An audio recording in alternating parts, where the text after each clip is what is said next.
27 দিন শেষে বরবাদের বক্স অফিস কালেকশন কোথায় গিয়ে দাঁড়ালো? দাগি, জংলি এবং চক্করের খবর কি? বরবাদের 100 কোটি টাকার ক্লাবে যাওয়াটা কি অবাস্তব কোনো ঘটনা? এই সমস্ত বিষয় নিয়ে এই কন্টেন্টটাতে আলোচনা করতে চলেছি। আশা করছি আলোচনার শেষ পর্যন্ত থাকবেন, যেমনটি আপনারা সবসময়ই থাকেন। বরবাদ প্রথম দিন প্রথম দিন বলতে 26তম দিনে আয় করেছে ৩৯ লক্ষ টাকা।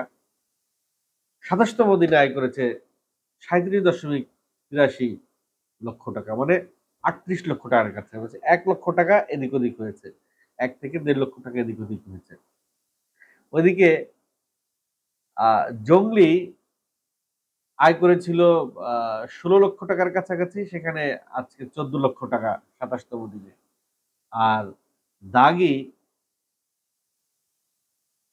১০ লক্ষ টাকা গতকালকে আয় করেছিল, আরেকটু বেশি, এবং চক্কর ২ লক্ষ টাকার একটু কম।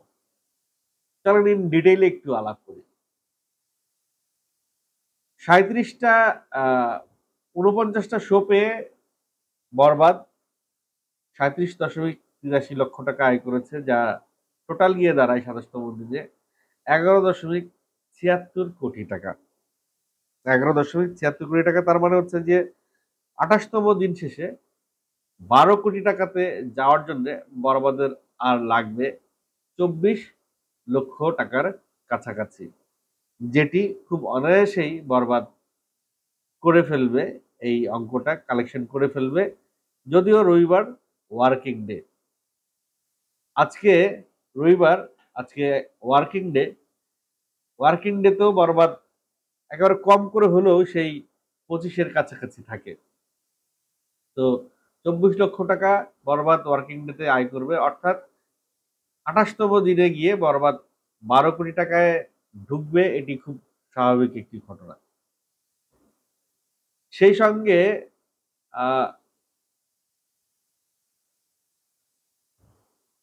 জংলি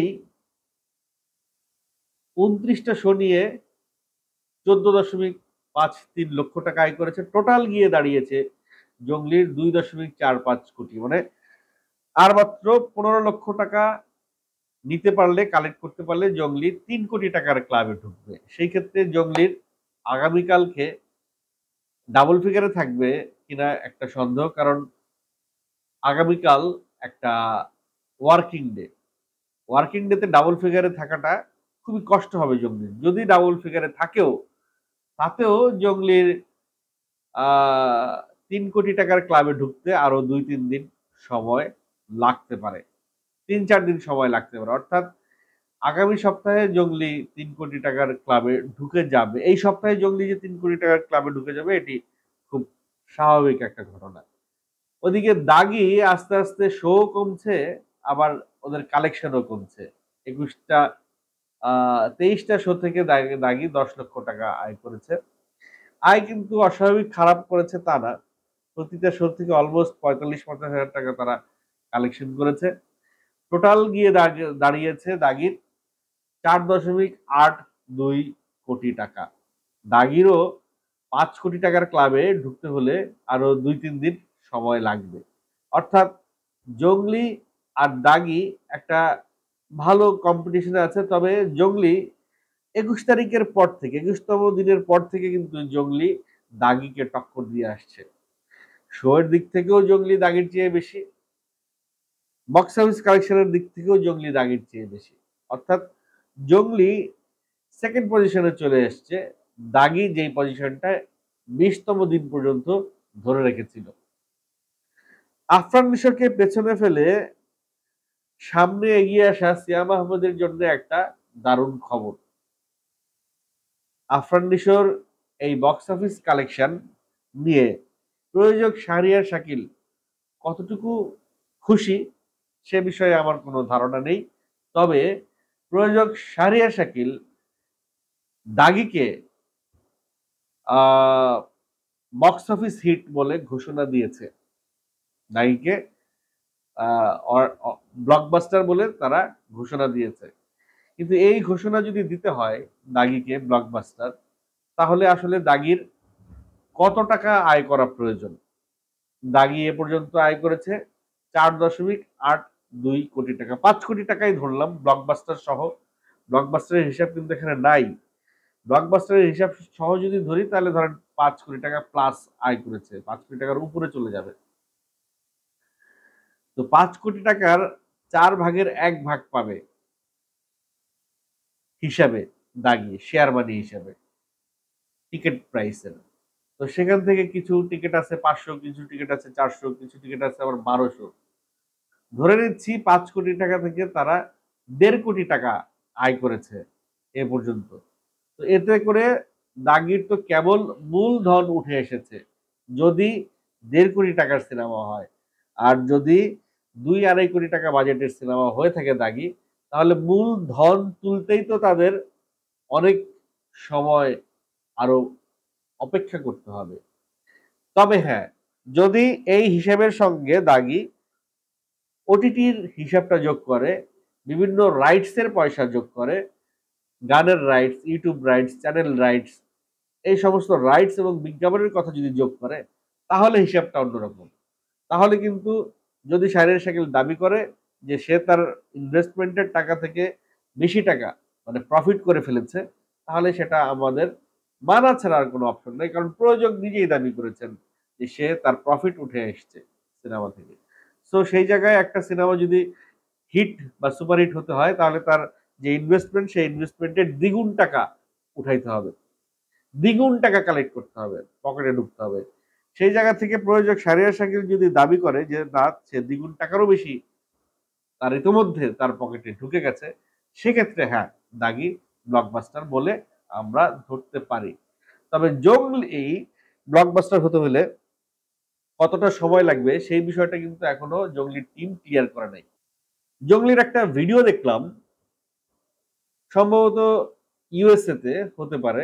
সেখানে একজন কৃষ্ণাঙ্গ মহিলা জঙ্গলি দেখে তার রিভিউ দিচ্ছে, এবং সে খুবই খুবই টাচড জঙ্গলি সিনেমাটা দেখে, এবং তার কাছে ওই সিনেমাটা খুব ভালো লেগেছে। অর্থাৎ ইউরোপেও জঙ্গলি কিন্তু তার আধিপত্য বিস্তার করতে শুরু করেছে। এদিকে আফরান নিশোর একটা ভিডিও ক্লিপ দেখলাম, যেখানে সিনেমা হলে একজন মহিলা চিৎকার করে কাঁদছে আর নিশোকে বলছে সে তার সন্তানকে হারিয়েছে কিছুদিন আগে, সে এই কষ্টটা বোঝে।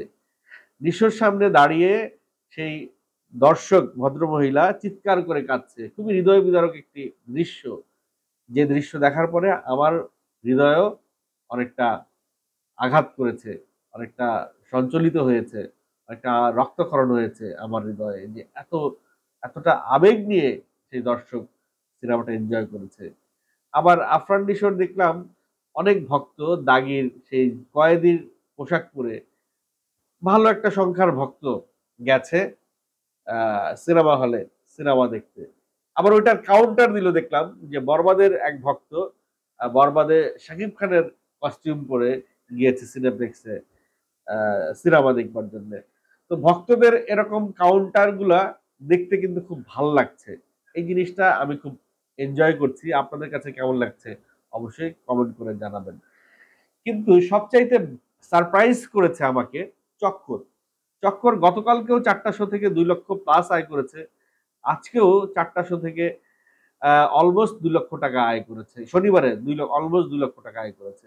অর্থাৎ চক্কর যদি আরো কিছু শো পেত, চক্কর যদি জঙ্গলির মতো যদি শো পেত, তাহলে চক্কর তার ইনভেস্টমেন্ট খুব মানে অল্প সময়ে তুলে ফেলতো বলে আমার ধারণা। যদিও চক্করের ডিরেক্টর শরাফ আহমেদ জীবন দাবি করেছে চক্করে নাকি 3 কোটি টাকা খরচ হয়েছে, তবে অনেকেই মনে করছেন যে চক্কর দেখে মনে হয়েছে 1.5 কোটি টাকা বাজেট হতে পারে। যদি 1.5 কোটি টাকা বাজেট হয় চক্করের, চক্করের এই টাকা তুলতে শুধুমাত্র 4টা শো যথেষ্ট নয়। এই 4টা শো থেকে আরো যে কয়দিন আছে, তাতে আমার মনে হচ্ছে 1.5 কোটি টাকা শুধুমাত্র গ্রস কালেকশন হবে। 1.5 কোটি টাকা গ্রস কালেকশন হলে এখান থেকে 60-70 লাখ টাকা তারা পেতে পারে। বাকি টাকাটা তাদেরকে আনতে হবে ওটিটি, ফরেন এবং ইউটিউব রাইটস, এই হাবিজাবি এবং বিজ্ঞাপন, এই হাবিজাবি জায়গা থেকে আরো 1.5 কোটি টাকা তুলে আনতে চক্করের একটু কষ্ট হয়ে যাবে তাদের মূলধনটাই তুলতে। তবে চক্কর মূলধন তুলতে পারবে এ ব্যাপারে আমি নিশ্চিত। চক্করে যে ইনভেস্টমেন্ট এসছে সেই ইনভেস্টমেন্টের টাকা চক্কর তুলতে পারবে। যদিও শাহরুখ আহমেদ জীবন একটা ইন্টারভিউতে বলেছে এই সিনেমা করতে গিয়ে তার যে পরিমাণ ঋণ হয়েছে, সে লোন হয়েছে তার, সেই লোন চোকাতে তাকে নাকি 4 বছর বিজ্ঞাপন নির্মাণ করতে হবে।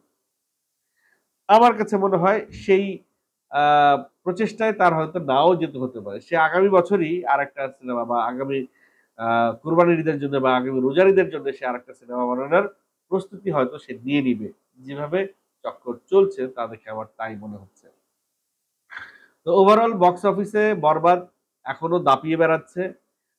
আরেকটা বিষয়, যে বিষয়টা আমি বলতে চাইছিলাম যে বরবাদের এই ১০০ কোটি টাকা কালেকশন করা কি গাঁজাখুরি কিনা বা অবাস্তব কিনা, সেই বিষয় নিয়ে অনেকেই দ্বিমত পোষণ করছেন। অনেকেই বলছেন, আমাকেও কমেন্টে অনেকে বলেছেন যে ভাই অতিমাত্রায় ওসব জিনিস খাওয়া বন্ধ করেন। যাই হোক, বিষয়গুলো তো আর আমি আমার কথা বলছি না, আমি প্রযোজকের কথা বলছি। প্রযোজক নিজেই যদি বলে ২ সপ্তাহে তার প্রফিট তার লগ্নি টাকা উঠে গেছে, ২ সপ্তাহের টাকাতেই তার লগ্নিকৃত টাকা উঠে গেছে, প্রযোজক নিজেই যদি বলে, প্রযোজক নিজেই যদি বলে যে ১০০ কোটি টাকা নিয়ে সে আর ভাবছে না, সে ভাবছে আরো উপরের অঙ্ক, ১০০ কোটি গ্রস তো দেশ থেকেই উঠে আসবে। যদি এইভাবে কোরবানির ঈদ পর্যন্ত বরবাদ চলে, তাহলে সেই জায়গায় আমি কি বলবো বলেন? হ্যাঁ, আপনারা এটা বলতে পারেন যে প্রযোজক যদি এইভাবে বলে তাহলে প্রযোজকের ফায়দা কি? প্রযোজক যদি এভাবে বলে থাকে তাহলে প্রযোজক এই সিনেমার পরে আর কোন সিনেমা করবে না। কারণ লস করে কে সিনেমা বানায় বারবার? এই শাহরিন আক্তার সুমি যদি পরবর্তীতে আরেকটা সিনেমা সে বানায়, তাহলে আমাদের ধরে নিতে হবে যে না, ঠিক আছে, প্রযোজক যা বলছেন তা সত্যিই বলেছেন। আমি একটা কোয়েশ্চেন গত কন্টেন্টে আপনাদের জন্য রেখে গিয়েছিলাম যে বরবাদ গ্রস কালেকশন কত হবে? সেটি ১০০ কোটি টাকা যে ছাড়িয়ে যাবে সেটি শাহরিন আক্তার সুমি তো বলেই দিয়েছেন। আসলে অ্যামাউন্টটা কোথায় যাবে? অনেকে ৩, অনেকে ৪ সব অঙ্কটা বলেছেন। এতে কি বোঝায় আমি জানি না, ৩০০-৪০০ আমার মনে হয় না এত যাবে। ৩০০-৪০০ যাবে না। তবে ১০০ কোটি গ্রস কালেকশন ছাড়িয়ে যাবে এবং ১২০, ১১৫ এরকম হতে পারে গ্রস কালেকশন। সবকিছু মিলিয়ে শুধুমাত্র দেশের সিঙ্গেল স্ক্রিনের হিসাব বলছি না আমি। দেশের single screen, cineplex, multiplex, overseas, world wide, OTT, YouTube, গানের রাইটস, বিজ্ঞাপন, আরো আনুষঙ্গিক অনেক কিছু আছে, যেগুলো সবকিছু মিলিয়ে ১০০ কোটি টাকা ক্রস করে ১১১, ১২ বা ২০ এ পর্যন্ত যেতে পারে বলে আমি ধারণা করছি। লেটস সি, কোরবানি ঈদের আগেই হয়তো জানা যাবে। প্রযোজকের পক্ষ থেকেই হয়তো জানানো হবে যে গ্রস কালেকশনটা কততে গিয়ে ঠেকেছে। কোরবানি ঈদের আগেই সেটা আমরা জানতে পারবো। আপাতত বরবাদ যেভাবে যাচ্ছে, এভাবে যদি যায় তাহলে ধরে নিতে পারি বরবাদ তার মাইল ফলক নিশ্চয়ই টাচ করবে।